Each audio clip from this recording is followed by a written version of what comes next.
കുഴപ്പമില്ലെന്നാ? എന്താ കുഴപ്പമില്ലെന്ന്? എടാ ഈ പെണ്ണ് ആരുമില്ലാത്ത തക്കം നോക്കി അകത്ത് കയറി കഥ അടച്ചു. അനാവശ്യം പറയരുത്. അങ്ങനെ തക്കം നോക്കി വന്ന് കയറുന്നൊന്നുമില്ല. താങ്കൾ ഇവിടെ തന്നെ വന്നത്. കുഴപ്പമില്ല, ഈ പ്രായത്തിൽ എന്താ കുഴപ്പമില്ലെന്ന്? അവളെ വന്നത് സത്യം.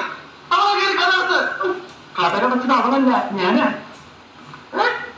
ആരും വന്ന് കാണാന്ന് കരുതി ഞാൻ ബുദ്ധിമുട്ട് നടത്തല്ലേ?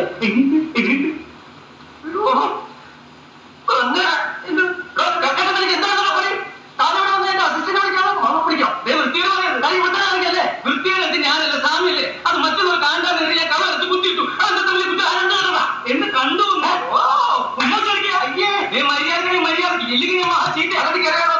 പക്ഷെ ഇത്രയും ചീറ്റാന്ന് എനിക്ക് ഇപ്പോഴാണോ മനസ്സിലായത്? പിന്നെ ഞാൻ ചീറ്റാണ് എന്നോട് പറഞ്ഞിട്ടേക്ക്. ഞാൻ ബംഗാളിൽ പോവാം.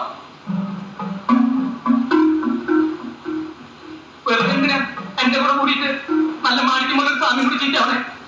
ഓ അത് ശരി, തന്നെ ഇവിടെ ഞാൻ പറഞ്ഞു വിടണം.